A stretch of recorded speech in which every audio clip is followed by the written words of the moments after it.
Sir December 19 మళ్ళీ ఇదే time కలుద్దాం వర్మ గారితో. నేను చెప్పిన పేర్లు ఎవరైనా అరెస్ట్ చేయకపోతే నెల రోజులు టైం ఇస్తున్నా కిరాక్ ఆర్పి, కిరణ్ రాయల్, జల్సేన్ రాయపాటి అరుణ, పాప్కార్న్ మీడియా, మిస్టర్ యాషు, దర్శన మీడియా లిస్ట్ ఇస్తా, చాంతాడంత లిస్టు. లేకపోతే మీరు కీర్తన గారు, వర్మ గారు అందరం పోదాం, నేను ఇస్తా కంప్లైంట్ వీళ్ళందరి మీద. వెళ్దాం, రేపు వెళ్దామా, ఎల్లుండి వెళ్దాం కంప్లైంట్ తీసుకొని ఎఫ్ఐఆర్ కట్టి అరెస్ట్ చేస్తే మీరు చెప్పింది నిజాయితీగా మీ ప్రభుత్వం చేస్తుందని మేము ఒప్పుకుంటాం. కాకపోతే అప్పుడు మీరు ఏం చేస్తారు? తప్పుడు కొత్తలకు వస్తామని మా బతుకంతా అంటే ఒప్పుకుంటారా? అప్పుడు ఒప్పుకుంటారా? అసెంబ్లీలో మా నాయకుడు తప్పుడు కొత్తలకు వస్తామండి, మేము డిబేట్ వచ్చి తప్పుడు కొత్తలకు వస్తామని ఒప్పుకుంటారా? సొల్లు కబుర్లు ఎందుకు? మీ ఇంటి పక్కన పిల్లలు ఎవరు ఉంటే అలా చెప్పుకో, మీ ఇంటి పక్కన పిల్లలు ఉంటే అలా చెప్పుకో, డిబేట్ ఎప్పుడు చూపించి ఈ కబుర్లన్నీ పోసుకోరు కబుర్లు. అరే నేను చెప్పా, లిస్ట్ చెప్పా, డిబేట్ లో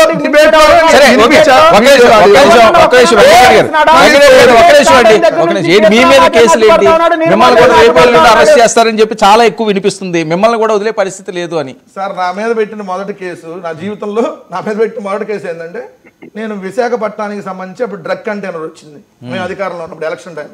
ఆ డ్రగ్ కంటైనర్ సంజయ్ ఎక్స్పోర్ట్స్ అనే దానికి సంబంధించి, ఆ సంజయ్ ఎక్స్పోర్ట్స్ కి దామరచెల్ల సత్య అంటే ప్రస్తుత ఒంగోలు ఎమ్మెల్యే వాళ్ళ తమ్ముడికి దాంట్లో డైరెక్టర్గా ఉన్నాడని టీవీ ఛానల్లో మాట్లాడా. నేను సోషల్ మీడియాలో కూడా పోస్ట్ పెట్టలా. కానీ నాకు ఎఫ్ఐఆర్లో అసలు ఏం పెట్టానో చెప్పలా, ఏ రోజు పెట్టానో తెలియదు. వాళ్ళు ఏం దాంట్లో మెన్షన్ చేయలేదు. ఎఫ్ఐఆర్ కాపీలో ఎఫ్ఐఆర్లో నా ట్విట్టర్ అకౌంట్లో నేను పోస్ట్ పెట్టానంట, చంద్రబాబు మీద, భువనేశ్వర్ గారి మీద ఏదేదో లిస్ట్ పెట్టలేదా? అసలు ఎప్పుడు పెట్టాను దాంట్లో ప్రూఫ్ ఉండాలి. మీ ట్విట్టర్లో అంటున్నారు? అవును సార్, నా ట్విట్టర్లోనే ఇదిగో పలానా పోస్ట్ పెట్టారు, పలానా రోజు పెట్టారు, ఈ స్క్రీన్ షాట్తో కంప్లైంట్ ఇస్తే వాళ్ళు తీసుకొని నా మీద తీసుకున్నా అది నిజంగా అబ్యూజ్గా ఉందా లేదు తెలిసి, ఏం పెట్టారో తెలియదు. పోలీసులు కేసు ఫోన్ చేశారు, వచ్చారు ముగ్గురు. సో దాని తర్వాత స్టేషన్ బెయిల్ వచ్చింది, అది అయిపోయింది. అది ఒక బెయిల్లో ఉన్నారా ఇప్పుడు? ఓకే కీర్తన గారు స్టేషన్ బెయిల్ లో ఉన్నారు.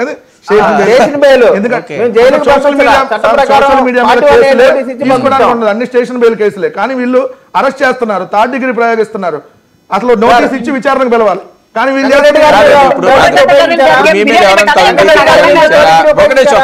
ఒక నిమిషం అండి, మీ మీద ఎవరైనా థర్డ్ డిగ్రీ ప్రయోగించారా? మిమ్మల్ని ఇబ్బంది పెట్టారు, స్టేషన్ బెయిల్ ఇచ్చి పంపించారు కదా సార్. ఇది అసలు చంద్రబాబు నాయుడు ప్రమాణ స్వీకారం చేయక ముందు కేసు సార్. ఇది అధికారంలోకి వచ్చి ప్రమాణ స్వీకారానికి మధ్యలోనే ఫస్ట్.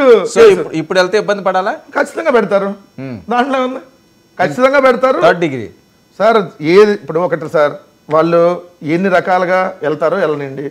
ఒకటైతే క్లియర్గా ఉన్నాం, 4 రోజులు మీకు డిబేట్లకు రావడం తగ్గిద్దేమో అంటే అక్కడ ఉంటాం కాదు జైల్లో. తర్వాత 5వ రోజు వచ్చినాక ఒక రోజు రెస్ట్ తీసుకుని మళ్ళీ వీళ్ళందరూ ఉంటారు కదా, 1, 2, 3 మళ్ళీ ఒకటే అధికారంలో ఉన్న వాళ్ళు అడుగుతుంది ఏంటండి వెంకటరెడ్డి గారి మీద అరెస్ట్ చేయించి థర్డ్ డిగ్రీకి ప్లాన్ చేస్తున్నారంటే కీర్తన గారు కరెక్టా? ఇది ఏమైనా ఉంటే మాటలతో చేయాలి కానీ చేతలా? నన్ను అడగండి కానీ ఇప్పుడు నిజంగానే వెంకటరెడ్డి గారికి మా ప్రభుత్వంలో ఫేక్ కేసులు పెట్టి అరెస్ట్ చేయిస్తుంటే ఈ పాటికి ఈయన జైల్లో ఉన్నప్పుడు ఎందుకు కూర్చోన్నాడు ఫస్ట్ టైం. అయినా నిజంగా మా ప్రభుత్వం ఫేక్ కేసులు పెట్టి అరెస్ట్ చేసే అంత సినిమా ఉంది, అట్లాంటి పరికేట్లు చేస్తా ఉంది అని ఈయనంటే ఈయన ఇంకా భయంతో మాట్లాడారు కదా, ఇంకా తిరగబడి మాట్లాడుతున్నాడు, ఇంకా మాట్లాడుతున్నాడు. జనసేన పార్టీ అనుకున్నారా? లేదంటే ఎమ్మెల్యే కూడా కాదని కాబట్టి పొత్తులు పెట్టుకోవడానికి పవన్ కళ్యాణ్ అనుకున్నారా?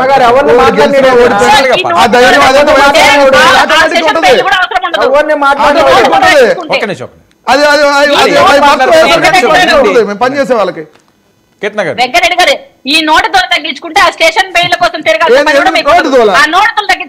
మీరు మీ పక్కన కిరణ్ రాయలకు చెప్పండి, మీ పక్కన రాయపాటి అరుణకు చెప్పండి, నోటి దోల అంటే ఎలా ఉంటుందో వాళ్ళకి చెప్పండి. నాకు చెప్పొద్దు, మీరు వాళ్ళకి చెప్పి అవి తగ్గించుకొని మాట్లాడమని చెప్పండి. ఇంకా మీరైతే పవన్ కళ్యాణ్ చెప్పి అన్న కరెక్ట్ గా అన్నా నువ్వు మాట్లాడేది ఏది తాడు తీస్తానంటావు, నార తీస్తానంటావు, నువ్వు అధ్యక్షుడు అన్నావు, తగ్గించుకుని కంప్లీట్ చేయనివ్వండి. బోరగడ్డ అనిల్కి వర్రారెడ్డి 35 ఈ డిబేట్ లో 35వ సారి ఇది. ఇంకోటి మళ్ళీ ఆయన ఎత్తాడు 36. దొరికారు మీరు నాకు బోరగడ్డ అని గుర్తొస్తున్నాడు మీకు ఆయన. బోరగడ్డ అని లేచింది, బోరగడ్డ అని తెలుగుదేశం ఈ ఛానల్ మహిళలతో మాట్లాడమని ఆలోచించు వెంకటరెడ్డి గారు. నేను బోరగడ్డ అనిల్ పద్దాకలు మీకు ఎందుకయ్యా, ఎంత పని అయింది 35వ సారి డిబేట్ లో. జైలుకు బయటకు మధ్య ఊగిసలాడే జీవితము ముందు జగన్మోహన్ రెడ్డి వెంకటరెడ్డి గారిది అయిపోయింది. అంత ట్రస్టెడ్ అయిపోతున్నాడు, పక్కన వాళ్ళు మాట్లాడించడం లేదు ఆయన. వెంకటరెడ్డి గారు పద్ధతిగా మాట్లాడితే ఎవరి మీద అరెస్టులు పడవు, పద్ధతిగా మాట్లాడకుండా పద్ధతి దాటి మాట్లాడితేనే అరెస్టులు జరుగుతున్నాయి. సో పద్ధతిగా మాట్లాడడం నేర్చుకోండి. వాళ్ళు చెప్పులు చూపించలేదమ్మా, నేను ఎవరిని పేకలు